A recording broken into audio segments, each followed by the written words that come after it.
حاضرین جماعت، یا علی مدد،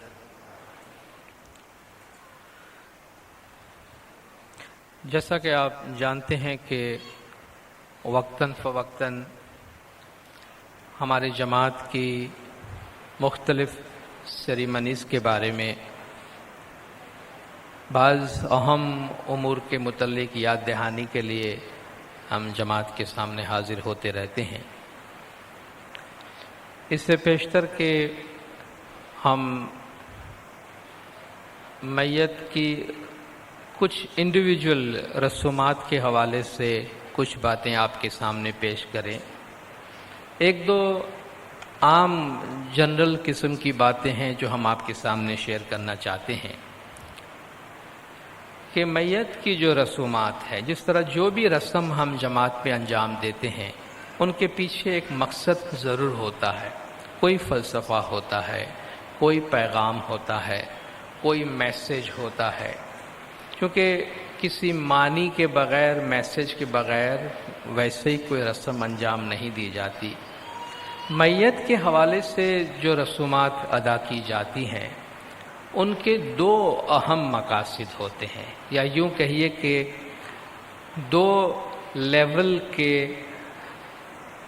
کیریکٹرز ہیں، افراد ہیں کہ جن کو یہ رسومات ایڈریس کرنے کی کوشش کرتی ہے، جن کے حوالے سے ان رسومات کے ذریعے کچھ کہا جاتا ہے۔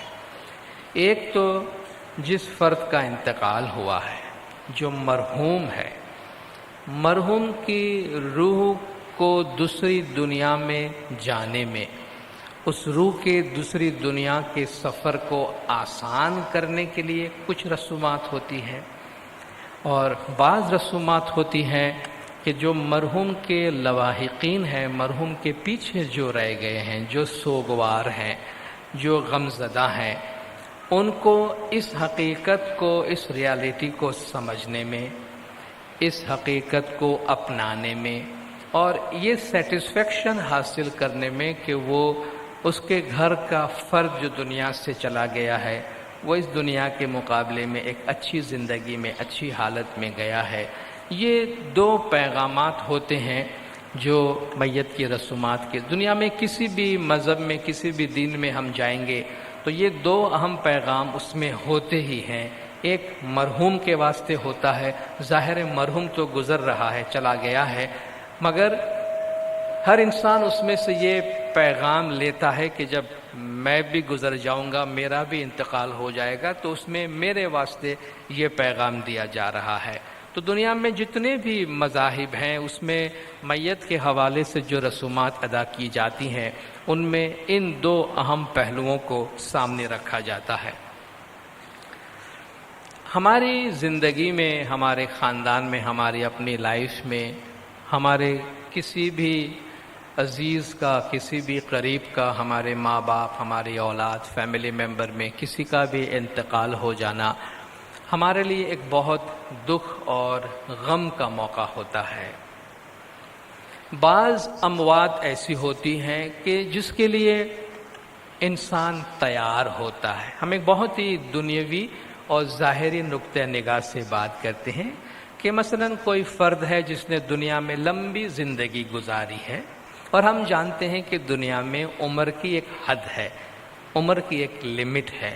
تو اگر ایک کوئی شخص لمبی زندگی گزارتا ہے تو وہ خود بھی اس کے واسطے تیار ہوتا ہے کہ میری بہت لمبی زندگی گزری ہے اور بہت جلد مجھے دنیا چھوڑنا ہو، اور ان کے اہل خاندان بھی اس سے آگاہ ہوتے ہیں یا اس چیز کو سمجھ رہے ہوتے ہیں کہ ہمارے گھر کے یہ بزرگ اتنی لمبی زندگی گزاری ہے، ان کا آخری وقت کبھی بھی پورا ہو سکتا ہے۔ یہ ایک ریالٹی ہے۔ یا کوئی شخص کسی شدید بیماری کے اندر ہوتا ہے، کوئی ایسی بیماری ہے کہ جس کے بارے میں ڈاکٹر صاحب سے کہیں کہ ان کی زندگی بہت لمبی نہیں ہے، تو یہ چند صورتحال ہوتی ہیں کہ جن میں انسان تیار ہوتا ہے ایسے کسی خبر کو سننے کے لیے، تو پہلے سے وہ اپنے ذہن کو پریپیئر کرتا ہے۔ اس کا نتیجہ یہ ہوتا ہے کہ اس اندوہناک یا تکلیف دہ واقعہ کے لیے وہ پہلے سے اپنے ذہن کو تیار کر چکے ہوتے ہیں کہ جس سے ان کو بہت زیادہ صدمہ نہیں ہوتا، اور وہ زندگی کی ایک حقیقت کے طور پر اس معاملے کو، اس واقعے کو لے لیتے ہیں اور رفتہ رفتہ وہ اس سے باہر آ جاتے ہیں۔ مگر بعض اموات ایسی ہوتی ہیں، بعض موت ہماری فیملیز کے اندر دنیا میں ایسے ہوتے ہیں کہ جو صدمے کے ساتھ آتے ہیں، ٹریجڈی ہوتی ہے جس کے لیے انسان کبھی بھی تیار نہیں ہوتا ہے۔ مثلا ایکسیڈنٹ کی صورت میں جو اموات ہوتی ہے، جوان بچوں کا انتقال کر جانا، کسی ایسی بیماری سے جس نے اچانک حملہ کیا ہو کوئی گزر جائے، یا اسی طریقے سے کوئی اموات جوان عمر کے اندر کہ جس کے لیے نہ وہ گزرنے والا خود تیار ہوتا ہے، نہ ان کے فیملی والے اہل خاندان تیار ہوتے ہیں، تو یہ چیزیں صدمات میں آتی ہیں، یہ چیزیں ٹریجڈی میں آتی ہے۔ اس کا انسان کی زندگی پہ بڑا شوق ہوتا ہے، جھٹکا لگتا ہے، اور اس میں سے انسان کو باہر آنے میں، ان میں سے نکلنے میں وقت لگتا ہے۔ ہم میں سے بہتوں کے ساتھ شاید یہ ایک مسئلہ ضرور پیش آتا ہوگا کہ جب ہم کسی کی تعزیت میں جاتے ہیں، اور خاص طور پر کسی ایسی فیملی میں تعزیت کے لیے جاتے ہیں جہاں کوئی بہت بڑا صدمہ ہوا ہو، ٹریجڈی ہوا ہو، جوان بچوں کا انتقال ہوا ہو، یا اسی طریقے سے جوان عمر میں کوئی چیز ہوئی ہو، تو ہمارے ذہن میں ایک سوال ضرور اٹھتا ہوگا کہ ہم مرحوم کے پسماندگان کے ساتھ، فیملی والوں کے ساتھ، ماں باپ اگر اس کے ساتھ ہیں، ان کے ساتھ کیا بات کریں۔ ہم جب تعزیت کے لیے، کانڈولنس کے لیے جاتے ہیں تو شاید ہمارے ذہن میں ہم یہ سوچتے ہوں گے، یار اس سچویشن میں مجھے کیا بولنا چاہیے، کیا بات کرنی چاہیے۔ اور شاید ہم میں سے بہت سے لوگ جو بہت زیادہ بولنے کے ماہر ہوتے ہیں، اچھی اچھی تقریریں کر لیتے ہیں، اچھے اچھے پروگرامز کر لیتے ہوں گے، وہ بھی شاید اس موقع پر اپنے آپ کو گنگا محسوس کرتے ہیں کہ میں کیا بولوں، کوئی ایسی بات تو میں نہیں کر ڈالوں کہ جس سے ان فیملی کو تکلیف میں اضافہ ہو جائے۔ تو بہت سے لوگ اس موقع پر اپنے اپنے طریقے سے ان حالات میں پسماندگان کو، مرحوم کے فیملی ممبرز کو دلاسا دینے کی کوشش کرتے ہیں، سنبھالنے کی کوشش کرتے ہیں، سمجھانے کی کوشش کرتے ہیں۔ اور اکثر ایسا ہو جاتا ہے کہ اس میں ہم لیکچرار بن جاتے ہیں، اس میں ہم نصیحت کرنے والے بن جاتے ہیں، اس میں ہم گویا مرحوم کو وہ باتیں بتانے کی، مرحوم کی فیملی کو وہ باتیں بتانے اور سمجھانے کی کوشش کر رہے ہوتے ہیں جو ہم سمجھتے ہیں کہ شاید ان کو نہیں معلوم، یا ہم سمجھتے ہیں اس طرح کی باتوں سے ہم ان کا دھیان کہیں اور لے جائیں، یا ان کو کسی قسم کا دلاسا ملے۔ یہ ہماری طرف سے ایک اچھی نیت سے بات ہوتی ہے، بڑی سادہ دلی سے، ہماری سادگی سے ہم یہ بات نیک نیتی سے کر رہے ہوتے ہیں، لیکن ہمیں نہیں معلوم کہ واقعی ہماری یہ باتیں اس اہل خاندان کو اچھی بھی لگتی ہیں یا بری لگتی ہیں۔ ایک شخص اپنے بارے میں بیان کرتا ہے کہ میرا ایک بہت ہی عزیز، بہت ہی قریبی فیملی ممبر گزر گیا، اور میں غم زدہ تھا، میں غم میں بیٹھا ہوا تھا۔ میرا ایک دوست آیا، آ کے میرے پاس بیٹھا، مجھے کہتا ہے دیکھو تمہارے ساتھ جو ہوا اچھا ہوا، اس سے بھی برا ہو سکتا تھا، مرحوم کو وہاں ضرورت زیادہ تھی، خدا نے اسے اٹھا لیا، یہ دنیا فانی ہے، یہ دنیا آنی جانی ہے، دنیا میں سکھ نہیں ہے، دوسرے جہان میں سکھ ہے، تم کو شکر ادا کرنا چاہیے، تم کو صبر کرنا چاہیے۔ وہ شخص کہتا ہے میں اپنے دل میں کہہ رہا تھا کہ یہ مجھے کیا کہنے کی کوشش کر رہا ہے، کہ کیا مجھے نہیں معلوم کہ دنیا فانی ہے؟ کیا مجھے نہیں معلوم کہ مرحوم دوسرے جہاں میں مجھ سے اچھی حالت میں ہے؟ یہ مجھے کیا کہنے کی کوشش کر رہا ہے، کیوں کہہ رہا ہے مجھے؟ کہتا ہے میں دل ہی دل میں دعا کر رہا تھا کہ یہ چلا جائے تو اچھا ہے، مجھے تکلیف ہو رہی ہے، یہ مجھ سے بات نہ کرے اور چلا جائے تو اچھا ہے، مجھے تکلیف ہوتی ہے، یہ کیا مجھے وعظ سنانے کے لیے آیا ہے اس گھڑی میں کہ جب کہ میں غم زدہ ہوں؟ دیکھیے دیندارو، غمگینی سے باہر نکلنے کی کوئی سوئچ نہیں ہے، کوئی سوئچ نہیں ہے۔ بھائی چلو یہ بندہ بڑا غمگین ہے، اس کو غمگینی سے باہر لے آتے ہیں، جا کے ہم نے 2 لیکچر دیا، بس بھائی آپ چیئر اپ، ہنسے کھیلیں، باہر جائیں، مسکرائیں۔ خدا نے ہماری زندگی ایسی نہیں بنائی ہے۔ غم کا اپنا ایک پروسیس ہوتا ہے۔ ہم بہت دفعہ شاید انجان پنے میں یہ کوشش کرتے ہیں کہ جن کو صدمہ پہنچا ہے وہ نہ روئے۔ اگر کوئی رو رہا ہے تو ہم اس کو اس بات کا احساس دلاتے ہیں کہ مت رو، رونا گناہ ہے۔ خدا قرآن میں فرماتا ہے کہ ان کو چاہیے کہ ہنسے کم اور روئے زیادہ۔ قرآن میں خدا فرماتا ہے کہ ان کو چاہیے کہ وہ کم ہنسے اور زیادہ روئے۔ خدا فرماتا ہے ہم تم پہ عذاب اس لیے نازل کرتے ہیں کہ تم میں تھوڑی سی نرمی پیدا ہو تمہارے دل میں، اور تم میں تھوڑا سا رونا آئے، چونکہ قدرت نے دل کی صفائی کے لیے، تمہارے جذبات کو قابو میں لانے کے لیے، جذبات کی دنیا کو اسٹیبلائز کرنے کے لیے قدرت نے رونے کی صفت ڈالی ہے۔ تو وہ کہتا ہے یہ میرا دوست اٹھ کے جائے تو اچھا۔ کہا وہ گیا، میرا دوسرا دوست آیا میرے پاس بیٹھا، اور اس نے مجھ سے کوئی بات نہیں کی۔ وہ بھی میرا اتنا ہی قریبی دوست تھا، بس آ کے صرف میرا ہاتھ پکڑ کے بیٹھا ہے، اور مجھے غمزدہ ہونے میں اور میرے غم کو محسوس کرنے میں میرے ساتھ شریک ہے۔ اگر میں کچھ پوچھتا ہوں تو 2 جملے میں مجھے جواب دے دیتا ہے۔ اس نے مجھے کوئی نصیحت نہیں کی، اس نے مجھے کوئی عقل مندی کی بات سمجھانے کی کوشش نہیں کی، مگر جب وہ اٹھ کے جانے لگا تو مجھے ایسا ہوا کہ کاش یہ نہ جائے تو کتنا اچھا۔ حالانکہ مجھے اس سے کوئی لیکچر نہیں سن رہا تھا، میں کچھ نہیں سن رہا تھا، مجھے کچھ نہیں مل رہا تھا، مگر وہ کہتا ہے کہ مجھے صحیح معنی میں احساس ہوا کہ کوئی میرے غم میں شریک ہے، وہ میرے ساتھ غمگین ہو رہا ہے، مجھے غمگین بننے کی مدد کر رہا ہے۔ ایک مقام کے اندر چھوٹے بچوں کو انعامات دیے گئے۔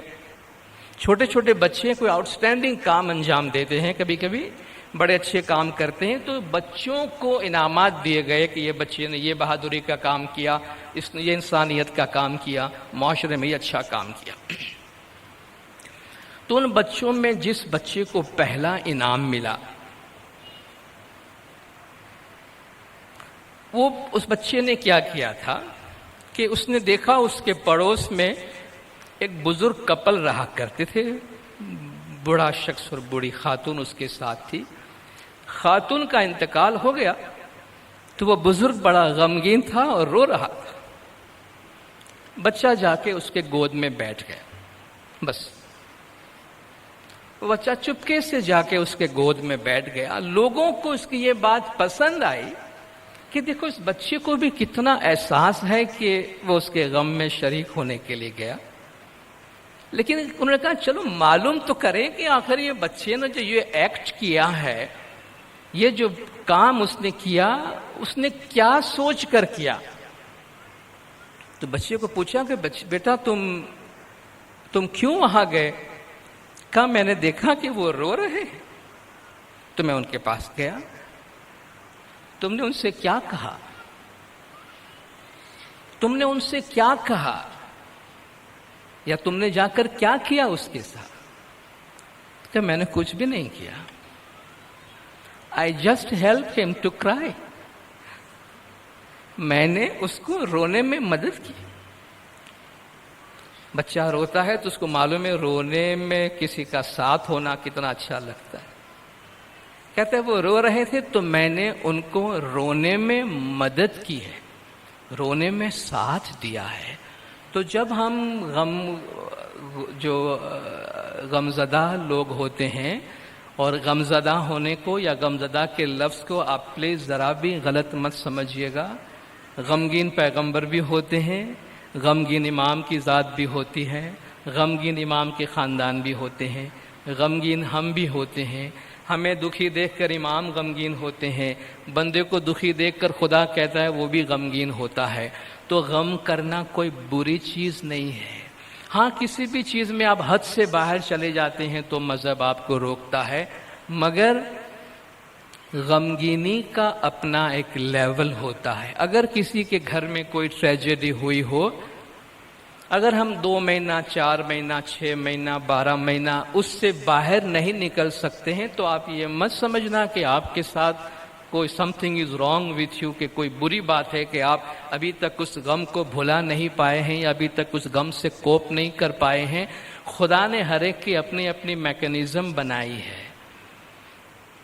تو غمگینی کا اپنا ایک پروسیس ہوتا ہے اور غمگینی میں ایک وزڈم ہوتا ہے. غم میں ایک حکمت ہوتی ہے. جو لوگ ڈپریشن میں چلے جاتے ہیں، ڈپریشن کی بھی ایک حکمت ہوتی ہے. ڈپریشن میں جانے میں بھی ٹائم لگتا ہے، چونکہ مہینوں اور سالوں مسائل جب جمع ہوتے ہیں تب ڈپریشن جنم لیتا ہے. اور آپ کہیں صبح ڈپریشن ختم ہو جائے تو نہیں ہوتا ہے. جتنا ٹائم اس کو پکنے میں لگتا ہے اتنا ٹائم ڈیفیوز ہونے میں لگتا ہے. اور اس پروسیس کے درمیان انسان بہت زیادہ حکمت سیکھتا ہے، بہت زیادہ دانائی سیکھتا ہے. جس طرح کسی ایک گندی چیز کو یا گندے مادے کو آگ میں ڈالتے ہیں تو ساری گندگی ختم ہو جاتی ہے اور سونا نکھر کر پاک اور صاف ہو کر باہر آتا ہے. اس طرح ان پریشانیوں سے، تکلیف سے، غم سے، ٹریجڈی سے، غمگینی کی حالت سے انسان کی شخصیت گیلونائزڈ ہو کر، پاک صاف ہو کر اس میں سے ایک جلا حاصل کر کے باہر آتا ہے. اور اس کی اجازت دینی چاہیے. تو اگر کسی شخص کو، کسی فرد کے ممبر کو اپنے فیملی ممبر کی یاد میں روتا ہوا دیکھیں تو جا کر اس کو فوراً ہی سب آدمی جمع ہو جائے کہ کچھ کرو مگر اس کو رونے مت دو. ہم آپ سے یہی گزارش کریں گے، کچھ کرو نہ کرو مگر اس کو رونے ضرور دو، کیونکہ رونا اس کی صحت کے لیے اچھا ہے. یہ نہیں سمجھنا کہ اپنے غم کے اظہار سے، اپنے صدمے کے اظہار سے انسان کو نقصان ہوتا ہے. نہیں، غم کے اظہار سے، غم کے ایکسپریشن سے آج تک کسی کو نقصان نہیں ہوا ہے، لیکن غم کا ایکسپریشن نہیں کرنے سے نقصان ہوتا ہے. قدرت نے آنسو کیوں بنائے ہیں؟ بری چیز ہوتی تو نہیں بناتا. اس میں قدرت کی کوئی حکمت ہے. تو جو غمگینی ہے، تکلیف کے موقع پر، مشکلات کے موقع پر، آفات کے موقع پر، فیملی ٹریجڈی کے موقع پر اپنے آپ کو غم زدہ ہونے میں اور غمگینی کے اس پروسیس سے آگے بڑھنے میں ٹائم دیجیے.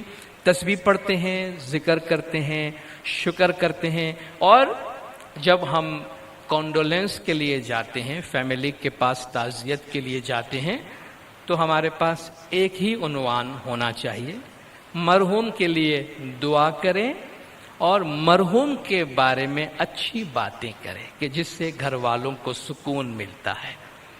باقی اس کے علاوہ ہم کسی کو کسی قسم کی نصیحت کرنے کی کوشش نہ کریں. قدرت نے جو وقت ایک چیز پیدا کی ہے، ٹائم، اس میں قدرت نے بہت زیادہ ہیلنگ، یعنی ہمارے زخم کو بھرنے کی طاقت اور تاثیر رکھی ہے. ہر چیز کو ٹائم دینا چاہیے. ہر چیز اپنے ٹائم پر اپنی صورت اختیار کرتی ہے. تو نیچر کو اپنا کام کرنے دیجیے. قدرتی طور پر انسان کا غمگین ہونا اور جتنا صدمہ اور جتنا غم جس کو پہنچا ہے اسی قدر اس کے غم کا ایکسپریشن کرنا، اظہار کرنا اس انسان کی ذہنی اور جذباتی صحت کے لیے بہت ضروری ہے. آپ میں سے جو لوگ بھی سائیکولوجی یا سائیکیٹرسٹ پڑھتے ہیں، مطالعہ کرتے ہیں یا آپ نے پڑھا ہے، مجھے یقین ہے کہ آپ میں سے بہت سے لوگ میری ان باتوں سے اتفاق کریں گے. میت کو دفن کرنے کے بارے میں اسلام میں یہ حکم ہے کہ میت کو جتنی جلد ہو سکے دفن کر دیا جائے، یعنی غیر ضروری طور پر آپ تاخیر نہ کریں. ہمارے کچھ جینوئن ریزنز ہوتے ہیں، فیملی والے ڈیسائیڈ کرتے ہیں. حضور اکرم صلی اللہ علیہ وآلہ وسلم کا فرمان ہے کہ اگر کوئی شخص صبح کے وقت انتقال کر جاتا ہے تو اس کے دوپہر کا سونا، نیپ جسے آپ کہتے ہیں، قیلولہ، وہ قبر میں ہونا چاہیے. اور اگر کوئی شخص دوپہر کے بعد گزر جاتا ہے تو اس کا رات کا سونا قبر کے اندر ہونا چاہیے، یعنی اتنا ٹائم کی آپ کے پاس گنجائش ہے، اور ہماری جماعت اسی پہ عمل کرتی ہے۔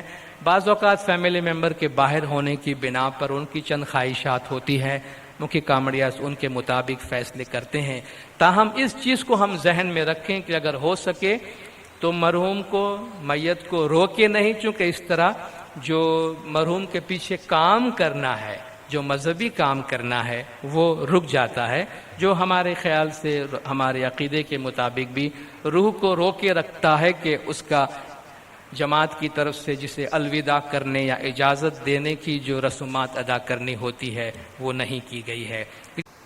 حال ہی میں آپ نے سنا ہوگا گارڈن کے علاقے کے اندر جو ہمارا قبرستان ہے وہاں، اور لیاری ایکسپریس وے کا جو راستہ گزر رہا ہے اس کی وجہ سے اس قبرستان کی کچھ زمینیں ہیں جو متاثر ہو رہی ہیں، کچھ قبروں کو وہاں سے ہٹانا پڑا۔ اب دیکھیے قبروں کی جو اصل حالت ہے وہ یہ ہے، اب حکومت کا فیصلہ ہے اور قبروں کو وہاں سے ہٹانا ہے۔ ہمارے بہت سی فیملی کے، ہمارے آبا و اجداد قبریں وہاں ہوں گی، اور نامدار کونسل نے جماعت کو اس کے لیے انفارم کیا ہے کہ بہت ہی عزت سے، بہت ہی احترام سے، مذہبی عقیدت مندی کے ساتھ جو بھی باقیات ان قبروں کے اندر ہیں ان کو اٹھا کر اسی قبرستان میں کسی اور جگہ پر ایک مشترکہ قبر کے اندر وہ ساری چیزیں ڈال دی جائیں گی۔ تو آپ دیکھیں قبر کی نشانی رکھنا یا قبر میں جانا، قبر کے پاس جانا یا پکی قبریں بنانے پر اصرار کرنا، یہ ہماری تعلیمات کا حصہ نہیں ہے، کیونکہ آپ جانتے ہیں کچھ عرصے کے بعد ان قبروں کو پھر دوسری قبروں کے واسطے استعمال کیا جاتا ہے۔ آپ سوچیں یہ ایسا شہر ہے جہاں زندوں کو رہنے کی جگہ کا مسئلہ ہوتا ہے، وہاں اگر ہم مرحوم کے لیے ایک ایک پکی قبریں بناتے رہیں تو ہم اتنی جگہ ان کے لیے کہاں سے لائیں گے؟ اور اگر اس کے پیچھے کوئی معنی ہو تو کوئی بات ہے۔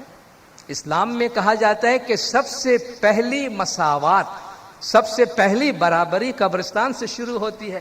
بادشاہ ہے یا فقیر ہے، سب کی قبریں یکساں رکھو، سب اسی مٹی میں جاتا ہے۔ بادشاہ کوئی بہتر مٹی میں دفن نہیں ہوتا ہے، اسی لائن میں، اسی قبرستان میں جاتا ہے۔ کہا دیکھو اللہ کے دربار کی برابری شروع ہو گئی۔ مرحوم کے پیچھے بڑی بڑی نشانیاں رکھنے کا، وہ نشانیاں کام کی نہیں ہیں، اصل نشانیاں ہیں کہ ان کے اعمال چھوڑ کے جائیں، ان کے نام پہ نیک کام کریں، ان کے نام سے آپ کو نیکی کے راستے کھول دیں جن سے آنے والی کئی نسلیں فائدہ اٹھائے، تو اس مرحوم کا نام زندہ رہتا ہے، کام زندہ رہتا ہے، جس کو آپ صدقہ جاریہ کہتے ہیں، اس کی نیکی زندہ رہتی ہے اور فائدہ پہنچاتے رہتی ہے۔ مرحوم کے پیچھے عام طور پر چند دنوں تک جو کچھ کیا جاتا ہے اس میں سادگی کا عنصر ہوتا ہے، اس میں ایک غمگینی کا تھوڑا سا اثر پایا جاتا ہے۔ اس کو دعوت کا تو آپ نام ہی نہیں دے سکتے، دعوتیں تو ولیمہ کی ہوتی ہیں، دعوتیں تو شادی بیاہ کی ہوتی ہے، دعوتیں خوشیوں کی ہوتی ہے۔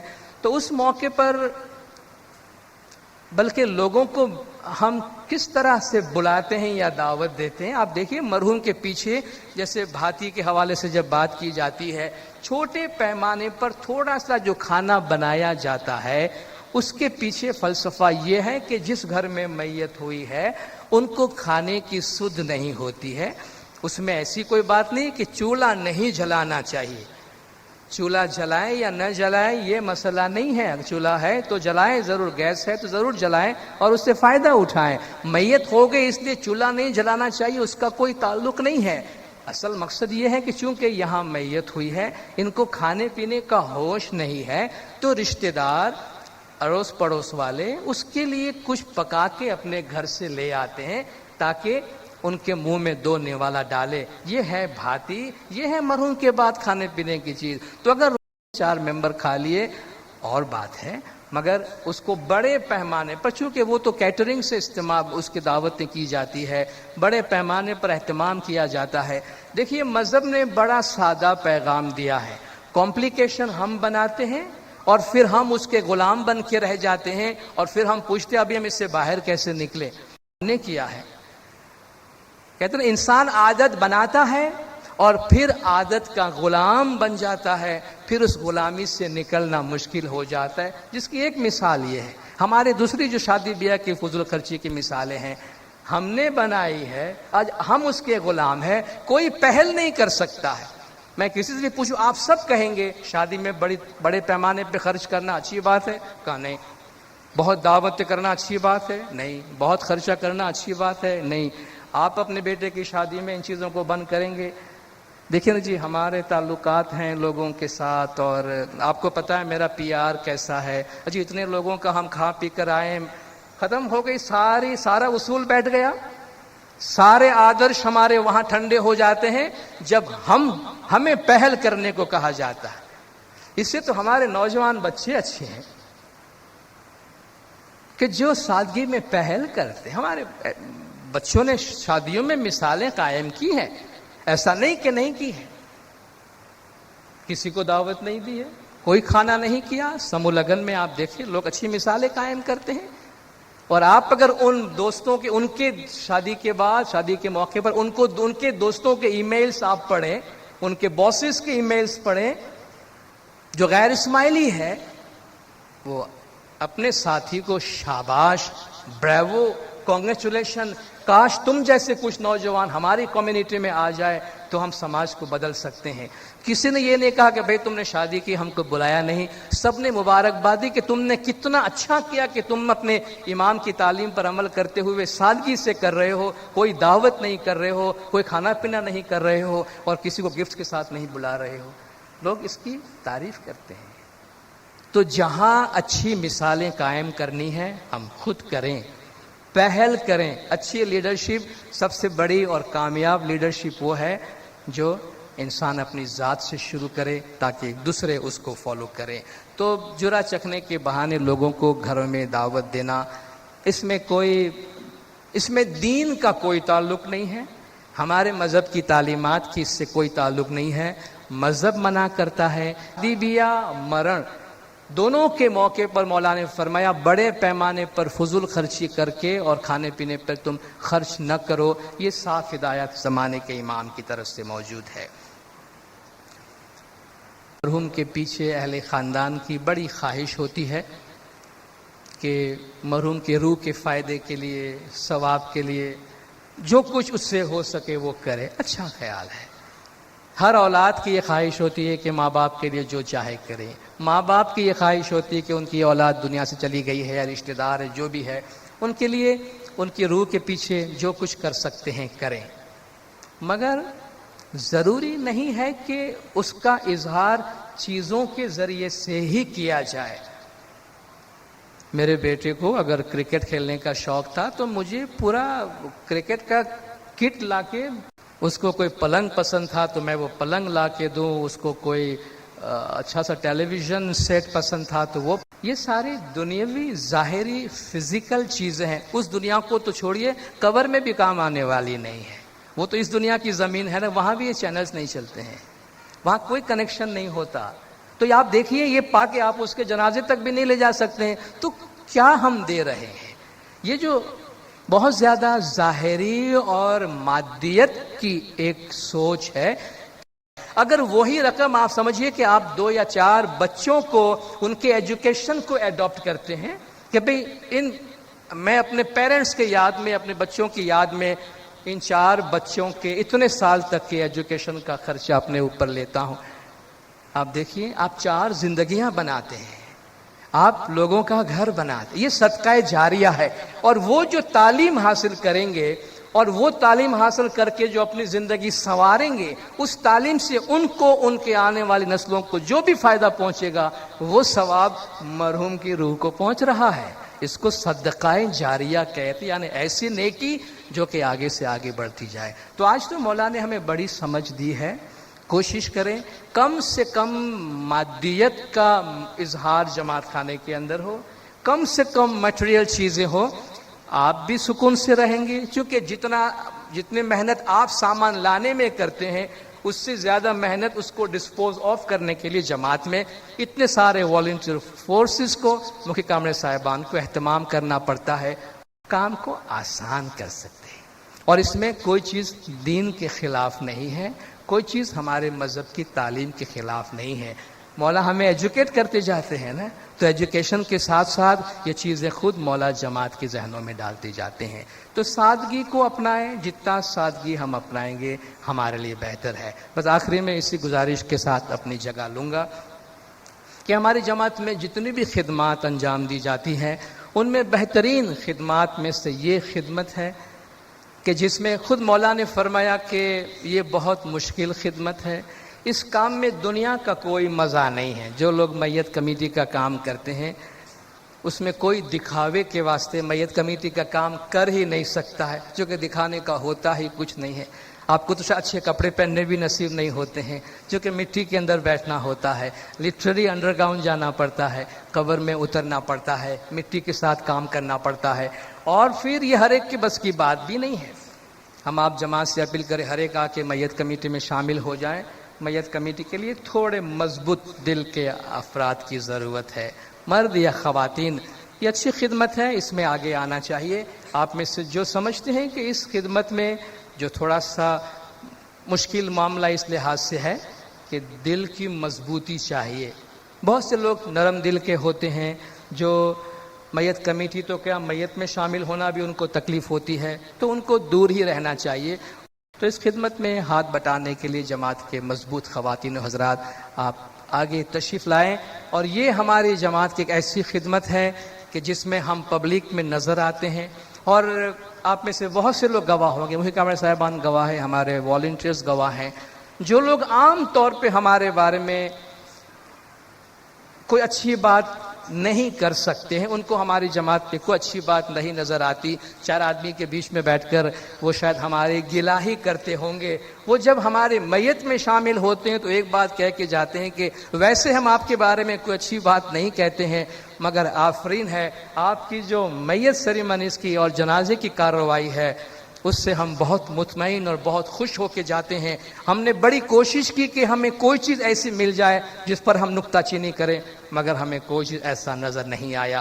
تو اگر اس قسم کے کمنٹس آتے ہیں تو آپ سمجھ سکتے ہیں یہ ہماری جماعت کی عزت آبرو، ہماری ساکھ کے لیے اور جماعت کے باہر ایک لیڈرشپ پرووائڈ کرنے کے حوالے سے کتنی اہم خدمت ہے. آپ سب جماعت نے بہت خاموشی سے سنا، آپ کا شکریہ. ناندر مکی صاحب، کامرے صاحبان نے آپ کے سامنے بولنے کا موقع دیا. طریقہ بورڈ نے ہماری مدد کی اس پروگرام کو آرگنائز کرنے میں، آپ سب کا بہت بہت شکریہ. یا علی مدد.